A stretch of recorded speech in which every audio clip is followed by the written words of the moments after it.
Ladies and gentlemen, hello. The third day of our conference. Sorry for 10 minutes delay. We're about to start. Let me ask and take the floor Mr. Patrick Leines, who will introduce our today's awaited keynote. Thank you. Hello, I'm very happy to welcome Luz from the Council of Europe's Parliamentary Assembly. She is the member of the Spanish delegation, so she's also a member of Parliament in Spain. And she is chairing the subcommittee on culture, education, and democracy. This is for us a great opportunity to listen to policymaker, a very different perspective than we usually have. But I heard Luz at a European Heritage Hub online conference, and I found that we have many in common with the direction we want to move. However, we sometimes speak different languages, and this is good maybe to listen to each other, and you will find that even though she is also educational policy maker with a focus on formal education, but we will see that there are links, and you will see many ideas probably which resonate with what we have. Also, there might be different words used. So, welcome, Luz. I give you the point.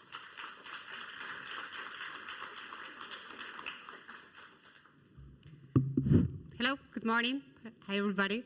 First of all, thank you, Patrick, and thank you, Bettina. Where are you? Over there.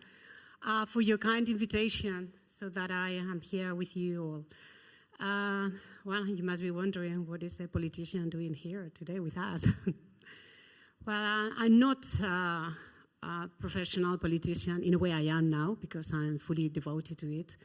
But I have a professional life behind me. I've been dedicated to teaching for all my life, and also in service teacher training for 6 years as well. So I've been in this professional and wonderful world of education. And so I have been looking at what you have been doing all these days, and I think it is a great opportunity for me to learn from a different perspective, as Patrick said, and I hope you will understand what we do. But mainly here, I'm not as member of the Spanish Congress, that I am. I am spokesperson of education from the Socialist Group in Spain, in the Committee of Education, Sports, and Vocational Training. But I'm mainly here because I represent the Parliamentary Assembly of the Council of Europe. And I think it's quite interesting for many people to find out what we do there in Strasbourg and in Paris, because we have two different sites, mainly in Strasbourg, but twice or three times a year we get together in Paris in the other site that is also part of the Council of Europe. Because we are people like me, coming from 46 different European countries, not only the European Union, and all of us are trying to keep on fighting to defend the values that was the base for the Council of Europe when it was formed in 1954 after the Second World War. So we try to be very loyal to our principles to defend democracy, human rights, social cohesion, and the rule of law, which is not very easy in the times that we are living nowadays, taking into account that we are politicians coming from different political groups, from different countries, and we are all there to defend the same values, but we have obviously different perspectives and even ideologies to defend those values. So working together and trying to find agreements and reports that deal with things that are important for you, such as the cultural and heritage issue, is sometimes really difficult because of the different perspectives we have. So I think that the kind of work we do matches perfectly with the way you interpret Europe and interpret history, culture, and heritage.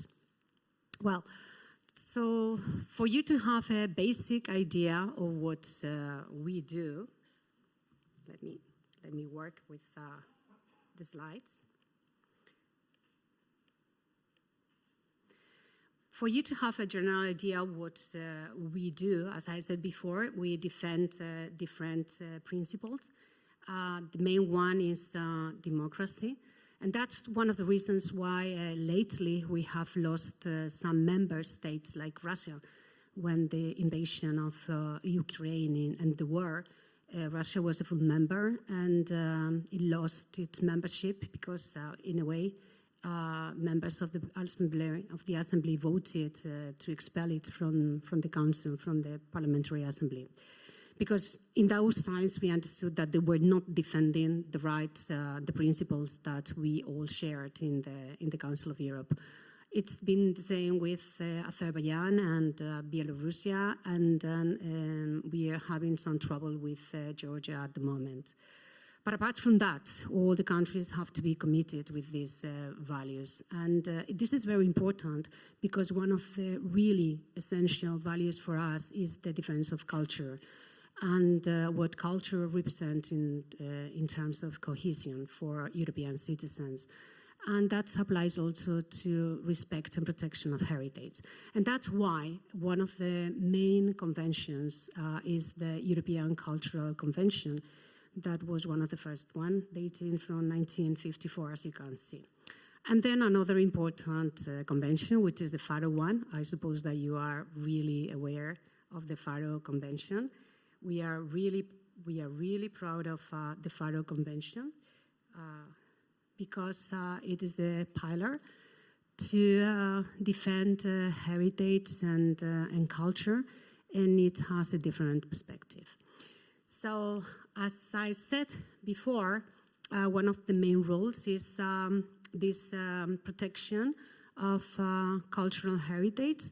And to do that, we are very persuasive in terms of education at schools and the education system. It's the other really strong branch that we have in the Council of Europe, education, as a way to promote the values that we share among Europeans. And education and culture, because both of them help to identify the spirit, the values and the principles that we all Europeans share. Okay. Well, the Faro Convention, because I have already talked about the European Cultural Convention. It was really important when this convention was formed in 2005, because it was a milestone to redefine culture and heritage. We are used to listening different conventions that protect heritage in the traditional way as it is understood, taking into account that for most people heritage is archaeological sites, monuments, and so on. But the Faro Convention introduces a different perspective because it doesn't relate only to a tangible heritage, but also intangible heritage. And it gives really importance to local communities and the power that culture and heritage have to promote socio-economic development in different communities. And this doesn't only apply to big districts, but also rural areas where the listening population and culture and heritage is a great instrument for people to root and be grounded in the different regions. That is the case, for example, in my country, Spain, big country, but I come from a very small region, which is Castilla y León, which is really well known because it was the heart of the country in terms of the Spanish Empire in history. But nowadays we are only 2.5 million population in probably the biggest region in Europe, which means that we are losing population day by day. And with a vast heritage that we have, it's very difficult to protect it and promote it. So that's where the Faro Convention is becoming really important, because it promotes that local groups of people try to use cultural heritage to settle down in territory. And that's another way to promote young people to stay in the land, whereas most people at the moment are living for cities. I can say that the Faro Convention is not signed yet by all member states, so this is also a way to promote it, as you are representatives of heritage and interpreting heritage. I would call for support, because we are still only 40 countries in Europe, and this is open for any country that is willing to support and integrate with the principles that I mentioned. And the third branch regarding culture and heritage is one of my favorite ones. It's the Council of Europe Museum Prize. Well, this started in 1977, and it's very special. Every year, the Culture Committee in the Parliamentary Assembly gives a prize to a museum in Europe. There has been a partnership with the European Museum Forum since we started with the prize in 1977, and we worked together with an independent group of people who make the proposals for the European prize. And then 3 different options come to the committee, and we vote. So we are people from my committee in the Parliamentary Assembly. We are the ones to make the final decision. There have been many changes in the European Museum Prize in the last years, because the tendency in the past was to give the prize to really big institutions, really powerful and really well known. But since in the last decades, there have been growth in the number of museums and the quality of museums. We have decided to change the perspective, and we're trying to give many more opportunities to smaller museums with big quality, but aiming at highlighting different values, minor culture, even non-tangible heritage. And it's the case this year. For the first time, last week in Strasbourg, the European Museum Prize by the Council of Europe was given to a center that interprets languages. And this year, the prize has been given to a center in the Basque Country, which is researching and spreading the Basque language, Euskera. If you're not familiar with, Euskera is only spoken by 1 million people in the world. It's very difficult to find the roots, because nobody so far has found where this language comes from. There is no common root, so we are really proud of it as well. As you can see, the picture on the left represents the prize. It is a statuette by Joan Miró. That was given by the Spanish government to the Council of Europe in 1977, when the foundation was first given the Council of Europe Museum Prize. Well, this is regarding the Council of Europe, and now you may be wondering, what am I doing here? Not to talk just about the Council of Europe. Well, Patrick listened to me, as he said before, in a webinar with Europa Nostra, and at that time I was talking about a report that I was working on and that I finally passed last January in Strasbourg, regarding multiperspectivity in remembrance and history education for citizenship education.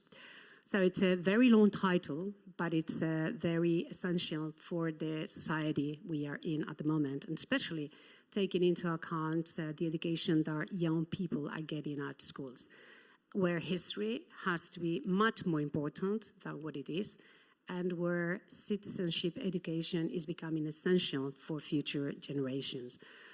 Especially if you look around what's going on in the world. Well, the thing is that we are aware, and this is not only my opinion, It's the opinion by many members of the Council of Europe. That's why we promoted this report, that history education is not being dealt with the approach it should in most schools. And we believe that the best way to work with younger people is through a multi-perspectivity approach, which means that students don't only learn what the teachers tell them and they take it for granted that whatever the teachers say, it's a reality. And as you have been saying on previous days, as I listened to here, there may be different ways of interpret history as well. So the idea is that students have the opportunity to interpret history, and there should be this different approach system. And how can we do that? By mainly using you as interpreters of culture, interpreters of history, interpreters of heritage. And this means that there may be multiple resources for teachers to use in the classroom and outside the classroom, and I will go into it later. And there is also a very important problem going on nowadays, because in a society where young people are more and more exposed to what's going on outside through social media, internet, this communication society, that everything goes fast, and they are not really prepared to understand so much information that is surrounding them.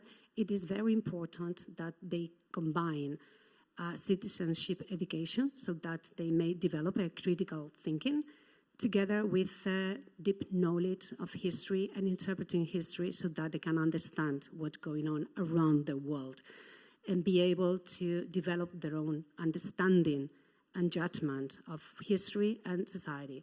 So basically, education systems must be adapting to the reality that we are facing nowadays. And in a way, I dare to say, and this is my point of view, it is very aggressive with younger people. So we have different tools, like the Observatory of History Teaching. I don't know if you're familiar with that. It is a tool that the Council of Europe developed a few years ago. Once again, it's one of these wonderful tools that not many people know, but it's very useful because it tries to provide the best resources, multiple approaches, different methodologies to make history significant for students, and to develop all these things that I was telling you about and are the aims of the report I wrote about.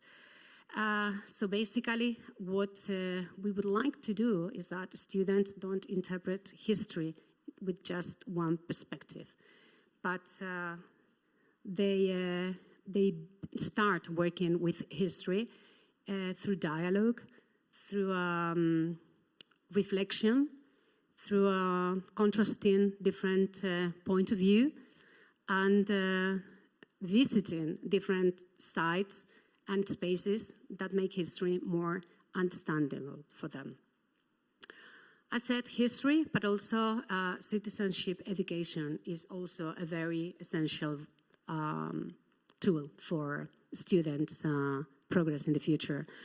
The Council of Europe has always established a priority for this content, clearly, because, as I said before in the beginning, if the Council of Europe was formed, it was to aim at defending forever democracy, human rights, and cohesion.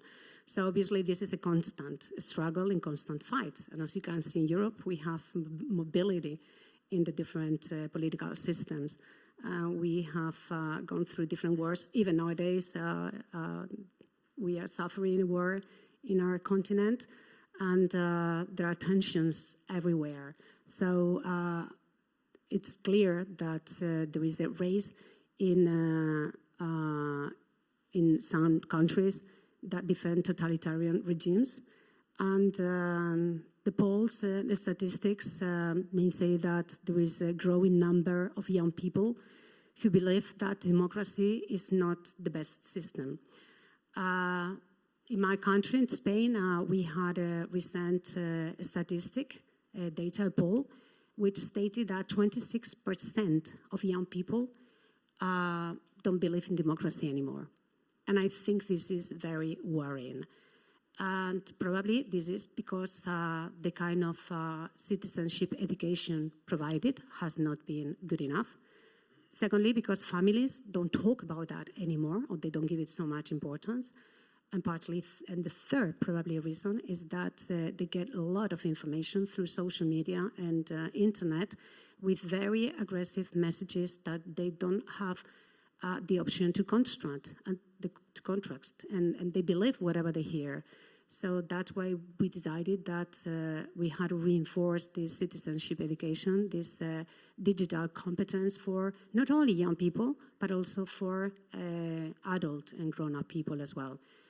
It is more and more important nowadays to be able to defend ourselves from fake news, from misinformation and propaganda that is surrounding us, but especially for young people, because most of them face this kind of information when they are not old enough and they don't have the tools to react and defend themselves from them.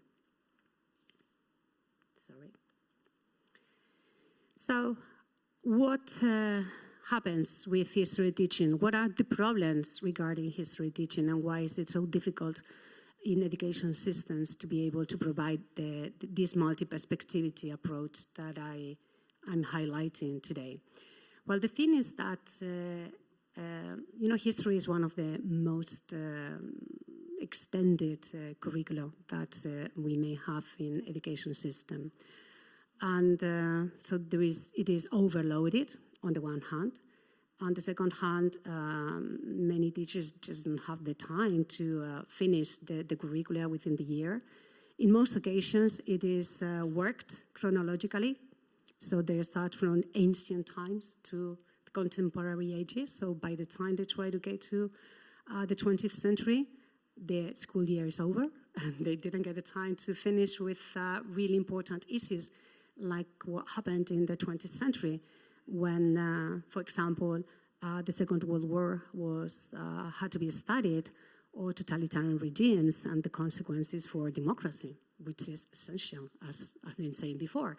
So this chronological order is a big issue for many of them and for many education systems. Also, there are some problems because some teachers have limited resources. They cannot take a student out of the classroom, for example, or they have students who come from vulnerable groups, and they just cannot afford to spend one day out going to museum. Some countries don't pay for that. And the results are that many students only get the information about history that listen to at school from only one perspective, which is the teacher's perspective. And in most occasions is what they read in textbooks. So it's not enough. If we are to the point that in the curriculum there should be also some really essential content studied, which are remembrance content, controversy of the past, traumatic moment of history in every country. Well, this is also very difficult. And why? Because when we talk about history, there's always ideology. And there are usually always two versions of the same event.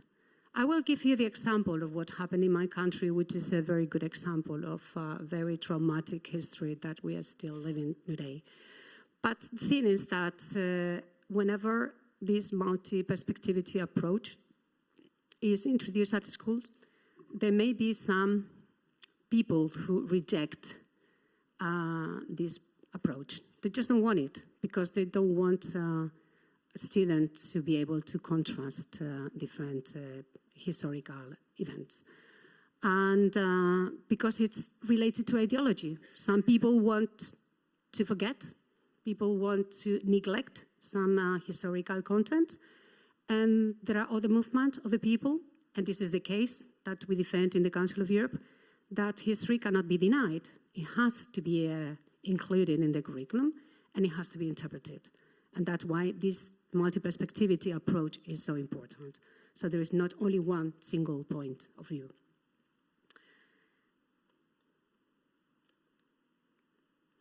So what we want to do is this didactic approach, taking students out of school.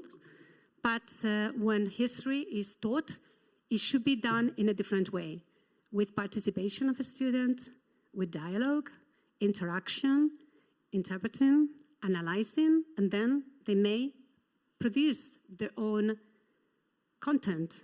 They may think, or they may come out with their own understanding of history events.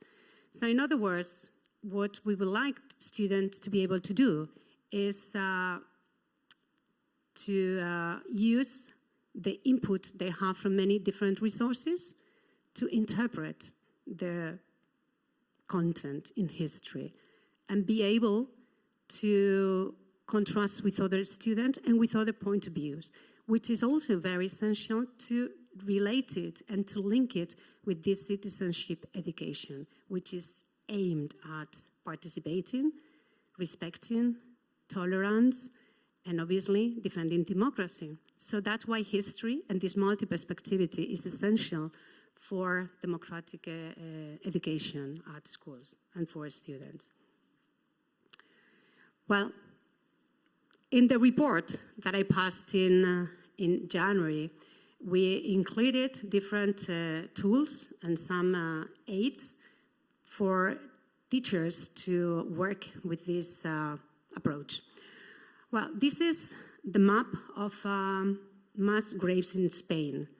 And this is one of the issues and one of the tools that we thought could be interesting, using site of remembrance. As I said before, history has to include remembrance and this delicate and traumatic period of history. Well, in Spain it's clear. The Civil War, the coup d'etat, we had a dictatorship for 40 years, and as you can see in the map, Spain is the second country in the world with most missing people. Even nowadays, we have more than 30,000 people who are still in mass graves, and probably we will never be able to dig them out because they just disappeared. Nobody knows where they are. So for the people who lost, the family, the relatives, the friends, it's still very traumatic nowadays. For young people to understand this, it's not just a figure. It's part of our history. It's part of what we lived. So if you're just telling them, okay, there were more than 120,000 people missing, probably that doesn't mean anything. But if you take them to a mass grave, they will understand it. Or the Holocaust, or the Balkan War. So one of the approaches that we want to do is to be able to use this remembrance site, so that this history period content become more significant for students. This is one of the tools, and that's why I think it's very important the work you do, because you are really good allies to work with us in terms of making students interpret and understand much better what we do. And I'm going to go a little bit faster because otherwise I will not finish. We also include in the report another important tool, which is museums. I talked about the museum prize, but there are history museums, interpretive museums all over Europe. In terms of history, this is, for example, the Civil Memorial Museum, which was the Council of Europe Museum Prize last year. And I recommend it if you haven't had the chance to visit it, because it's a wonderful way to show people how this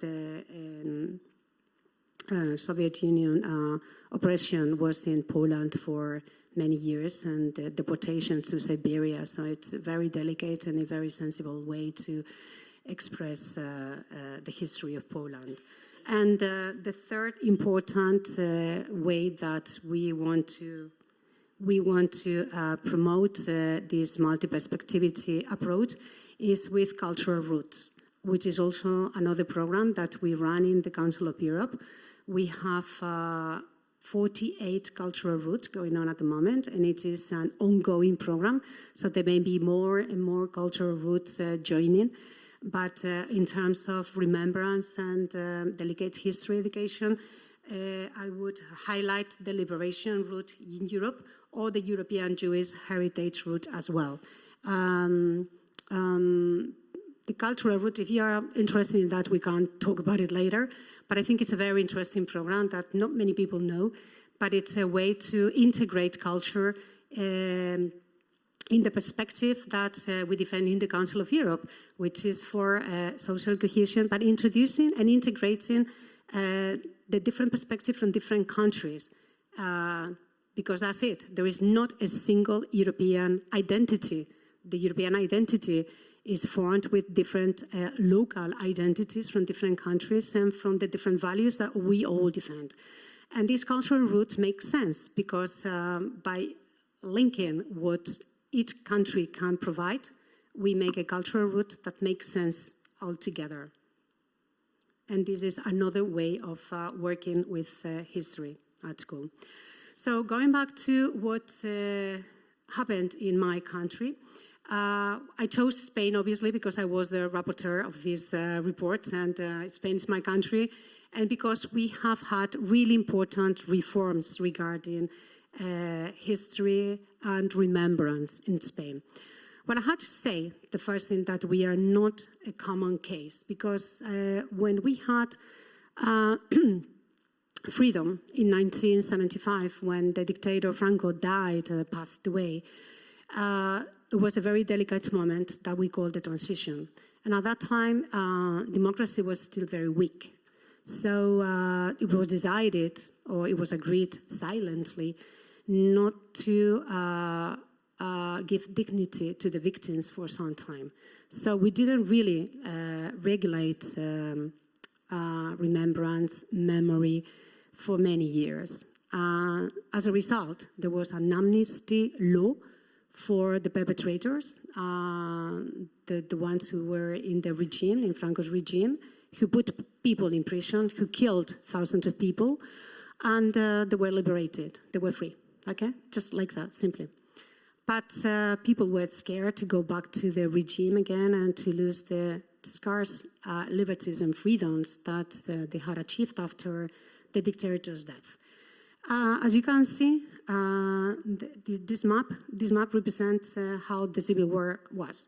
So in just a few months, the purple part was absolutely dominated by Franco's regime, and the Republican, which was a democratic system because it was elected in national elections, was reduced to a little bit part of Catalonia and the area of the community, the region of Valencia. Well, for those times, there was nothing, okay? Just lack of freedom, lack of rights, and that was the case for 40 years. So it was absolutely different to what happened in other countries after the Second World War.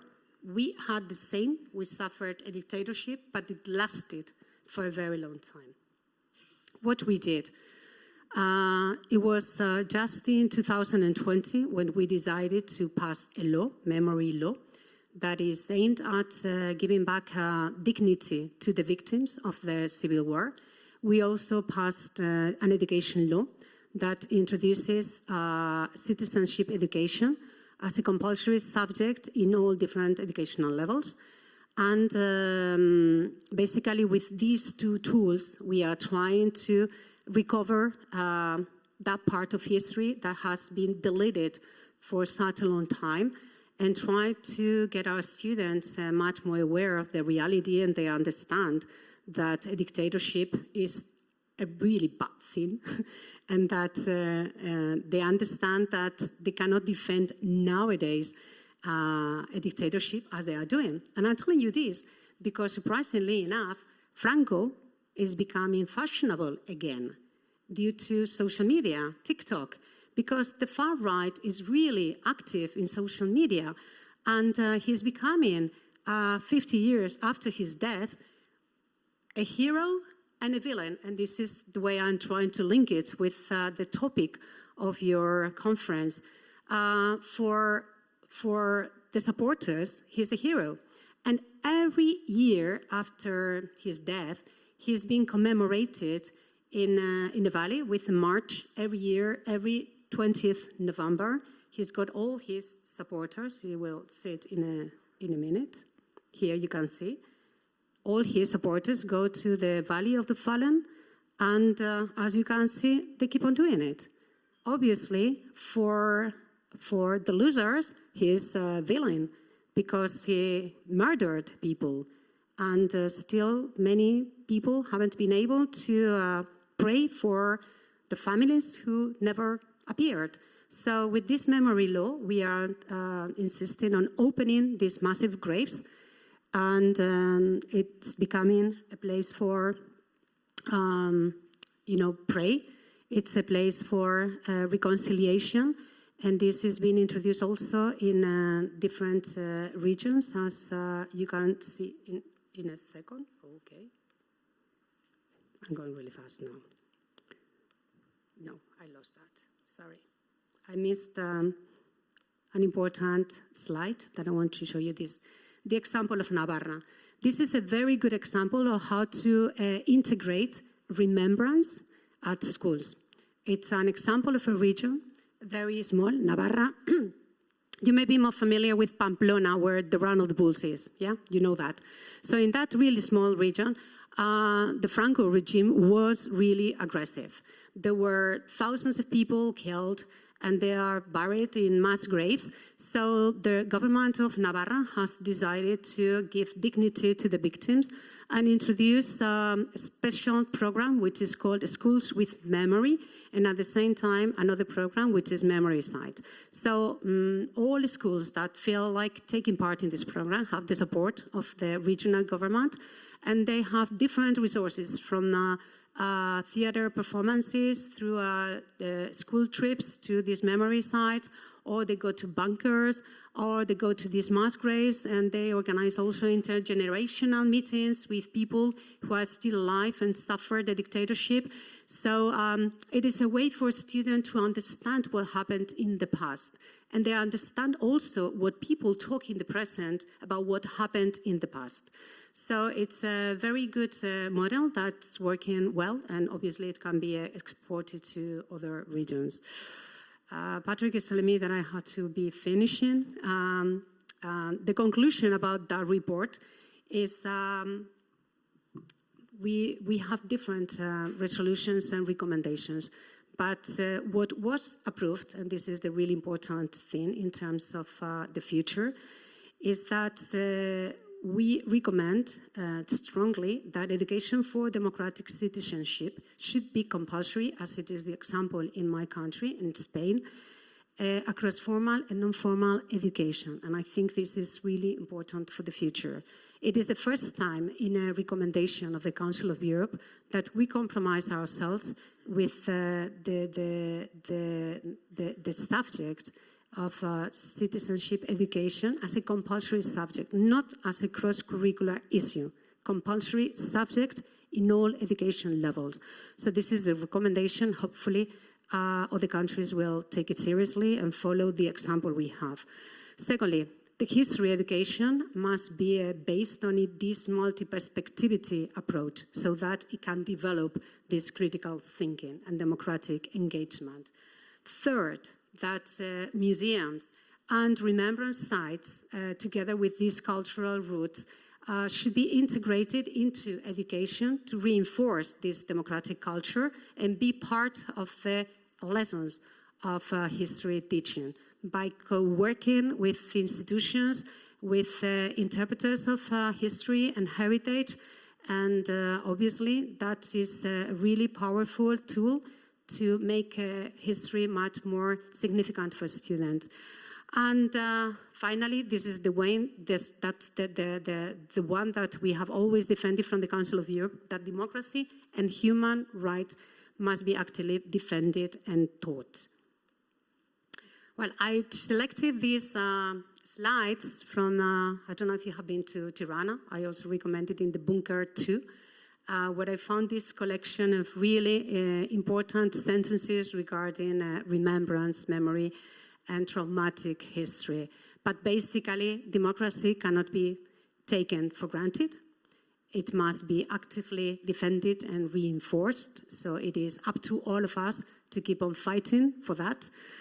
And I also want to raise these final thoughts that at the moment it is worrying to see what's going on, that with this social media that I mentioned before, there is a growing amount of misinformation, that it's aggressive with students.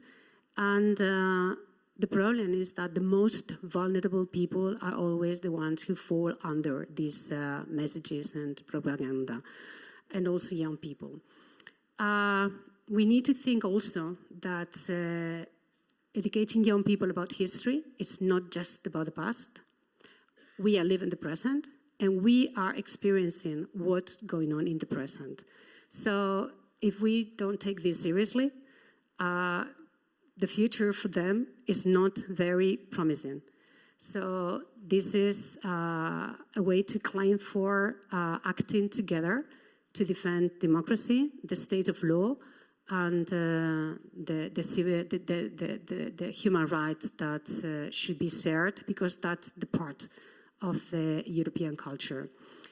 And I think I'm just going to leave it here because I think I extended myself too much. But my final thought is that this cannot be done individually. The Council of Europe is just one institution. We try to do our best. We try to engage with people like you. We want you to know the kind of things we do. And I think it's very important that you are aware that there are people on this side, on the political part, that we care about the present and we care about the future. And we really care about the principles and values that are shared by society. So my last word is to ask you for support and try to spread this information as much as you can, asking also the political people in your country to follow these recommendations, because I think they will be good for you, for us, and for the younger generations of the future. Thank you, and I will be willing to answer or comment any question that you may have. Thank you.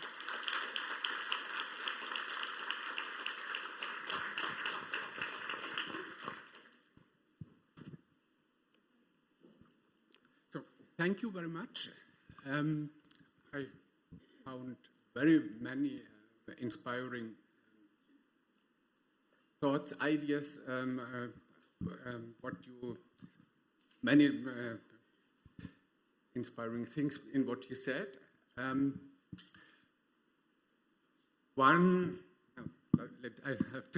have to check it now. One thing that came to my mind when you talked about we must join forces, we must collaborate. When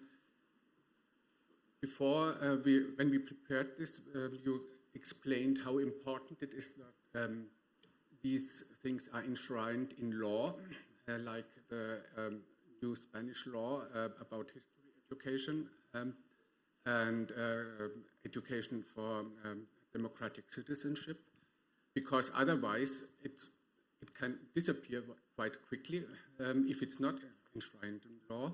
At the same time, we see now that law can be changed very quickly in Trump.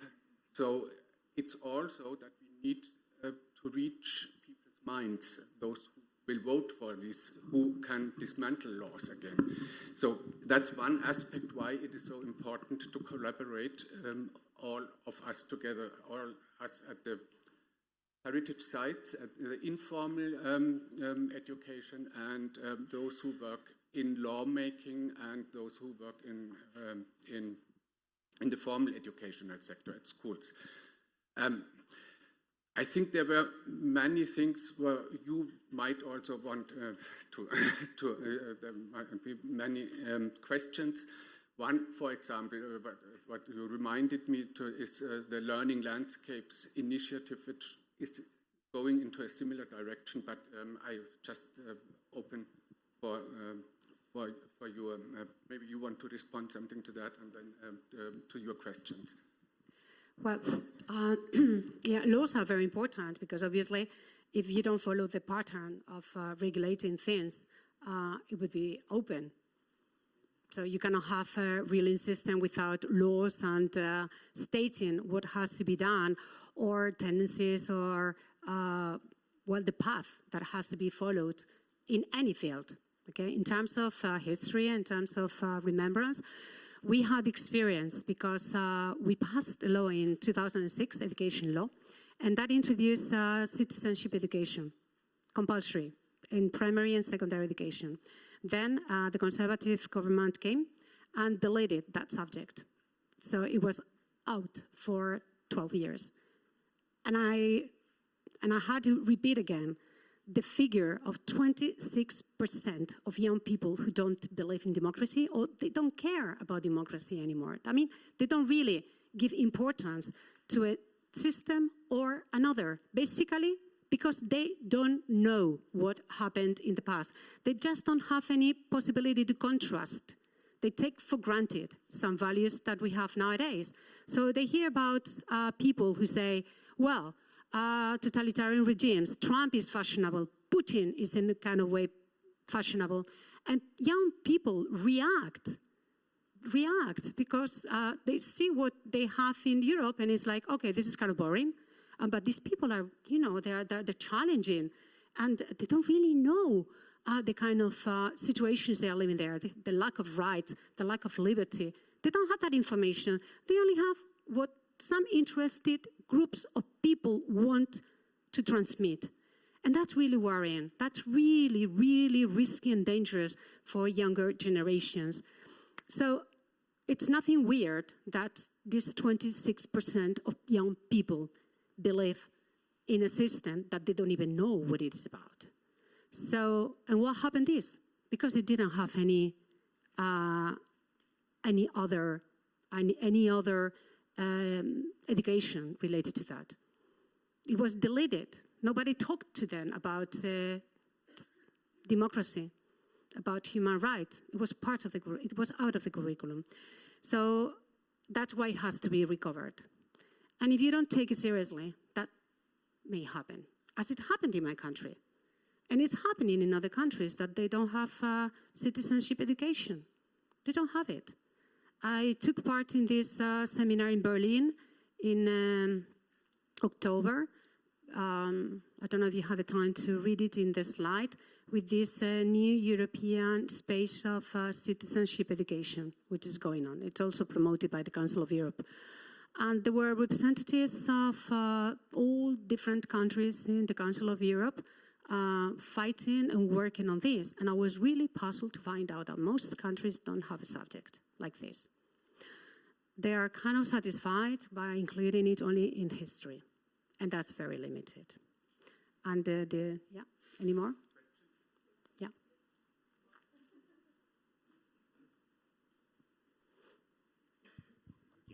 Maybe I missed when you did the report. What year? This year. Yeah. It was passed in January 2025, yeah. 25, okay. You underlined the importance of historic sites and remembrance sites. And I'm just wondering, because I saw the roots of culture, but I missed the European Heritage Label sites, because we are, I am not allowed to say we, the sites are selected on such values, and they are forced or that they are asked to represent exactly that. So they had the job to do, but I missed it in your presentation. So, and you are, as a counselor, co-founder of this awards system. So I was wondering why it's not in your report. Okay, well, these were just examples of how to do it and how to work with non-formal education, right? But it's not just limited to the example of remembrance sites, cultural route, or museums. Okay, they were just examples. We are also limited in the amount of paper that we can introduce in the report. So we can, obviously I had to reduce so much that we only gave 2-3 examples of everything. But obviously that's the idea. It's the approach, what is really important. So it's not limited to that, okay? Okay. Thank you. Oh, is someone before me? Okay. Okay, thank you.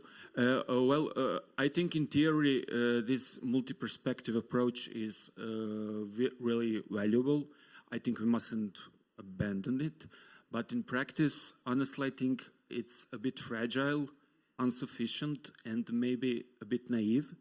What I'm trying to say is that if we say, okay, we will cherish multi-perspective approach, but this is also at the same time the platform for all of these very dangerous forces, I will call them that. You mentioned one in Spain. For instance, in Croatia, we also have the same, that they use actually, they say, this is our perspective. Our perspective is that this wasn't a concentration camp, it was just some light working labor camp, and all of other is like communist propaganda and everything, but it's not. It's like several tens of thousands people were killed there.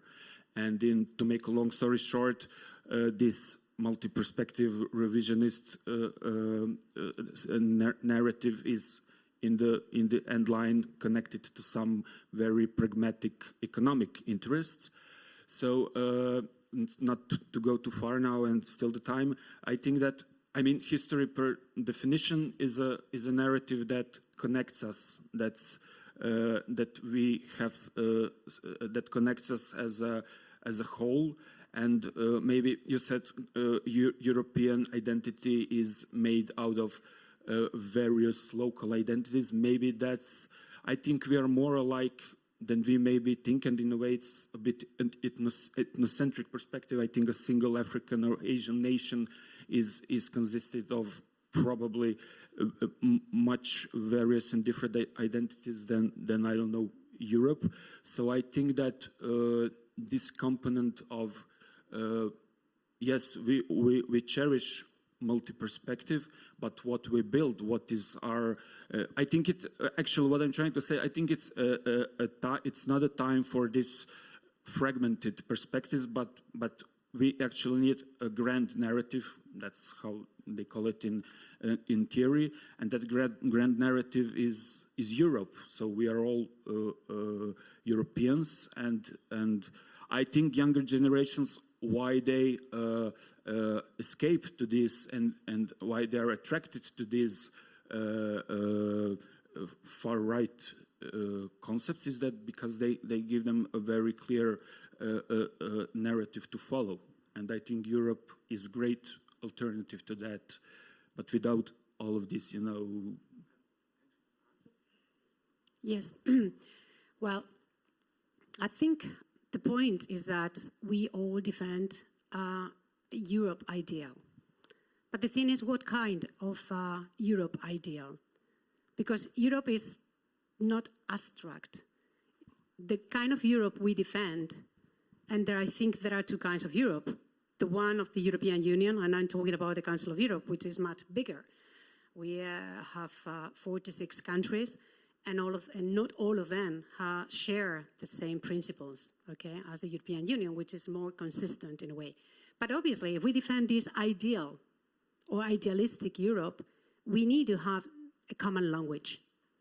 And the common language is essential, because if we are building a Europe for the future, and we have to give hope to young people, we have to give them hope in certain values that we all share. And that's why, and that was the way Europe was built. After the Second World War, everybody had it very clear. Human rights, peace, tolerance, social cohesion, democracy. They're not gone. They're still here. They're the same values. And that's what younger people need to be very aware of. That's the past, it's the present, and it's got to be the future. So they had to be integrated in these values and principles, because otherwise, what kind of Europe are we going to have in the future? The one that Putin wants? Or the one that the United States wants for Europe now? No, it's got to be the Europe we Europeans want. The kind of Europe we defended in the past, and still nowadays, at least by political forces, is still the same. Some people may want it in a, well, less moderate way, and others want to be much more progressive. But there is a common language so far. And I'm very happy and satisfied that we still talk the same language at this point. And hopefully we will keep on talking the same language for the future. So yes, we need to keep on working on this multi-perspectivity. It may be naive, but if we don't try it, it will never come. So really difficult battles need to start from the very beginning. Because if you don't start them, they will never succeed. Yeah. Very brief, multiple perspectives need an ethical underpinning. Otherwise, you end up in false balance, traps, and these things.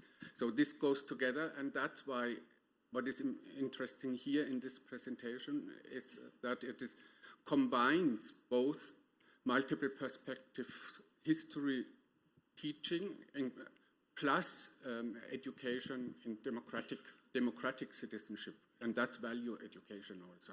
And both complement each other if they are combined. One last question. I come from Greece, and I'm in the educational sector, so I come very often in contact with kids. We do have citizenship class, and talking with kids, they say it's the most boring class they have. Always going to a memory site, it's always excursion thing, not, it's more fun because it's an excursion, you go out of school, but it's not that we're interested in. What I want to say, what I mean is that it's okay to say in theory that it's very important, but we really have to talk about how we talk to children, to teenagers. We know from psychology that they're based on popularity. It's a value for them. It's not just, so if you're a pop star, it's more important than if you're somebody doing something good for us. So I believe that in theory, yes, but looking at practical, it's not about teaching theoretical knowledge, but a culture. And when you teach a culture and you don't live in this culture, I mean, when the schools are not participatory, they're not, curriculum is not, their life is not, they're excluded from many things, how can you convince them of that this is a nice thing to do, And I believe that if they feel excluded, they won't follow you. They won't follow whatever good values you have. So, yeah.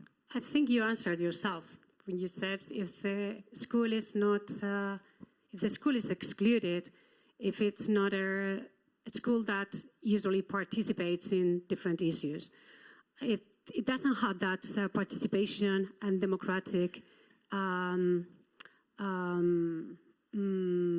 guideline, it fails. This is not an individual project.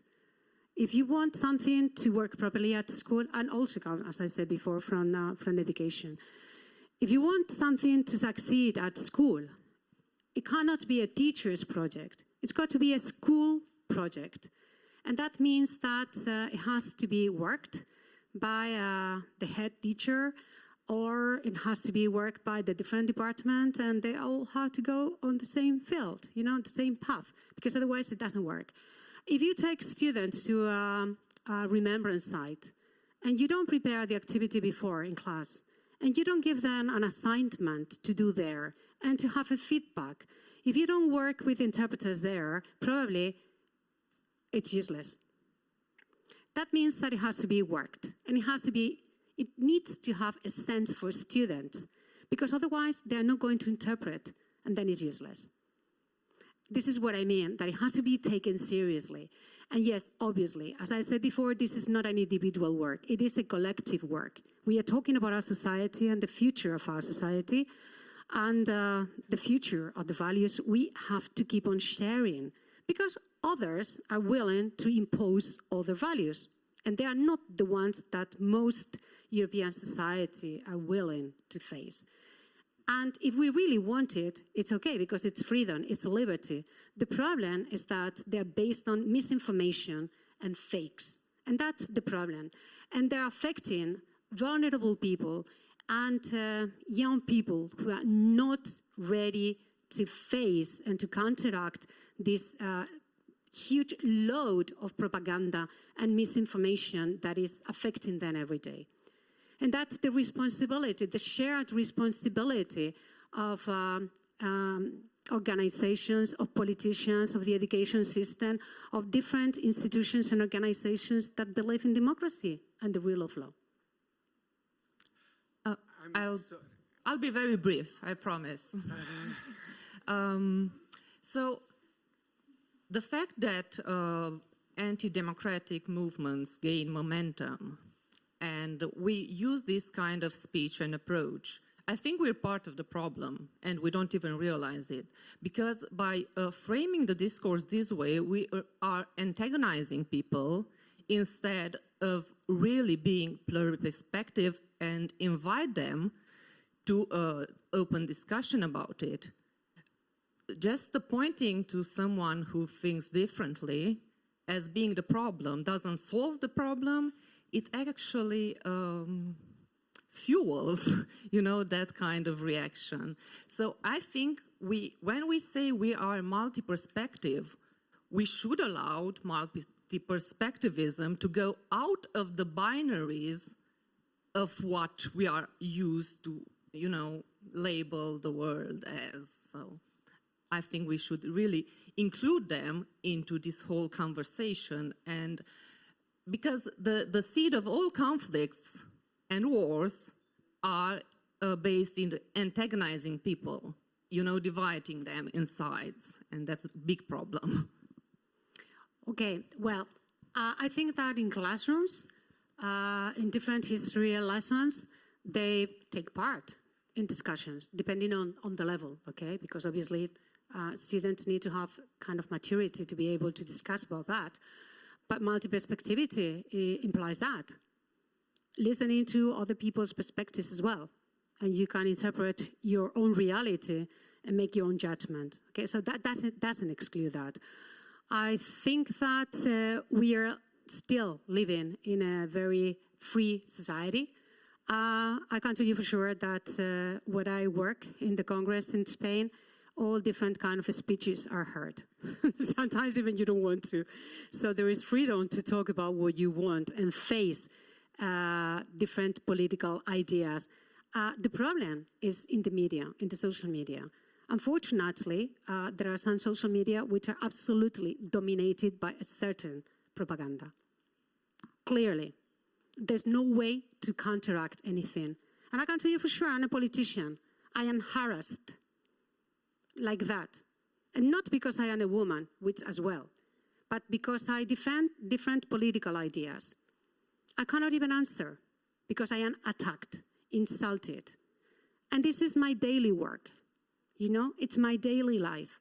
And this is what's happening to young people. I don't mind because I work for that. But I don't want that for younger people who cannot defend themselves. And it's happening in social media. And that's what I think we need to be able to, establish a framework so that they are free and they feel safe from these kind of attacks. And it's not going on at the moment. And this is a framework that I think should be established. We are working on that in Spain at the moment, trying to regulate the use of social media at a certain age and how to, protect younger people, especially under 18, obviously, because now it's like a huge market. A very substantial, yes, I can't, a very substantial discussion, and we could continue that for quite a long time, I think.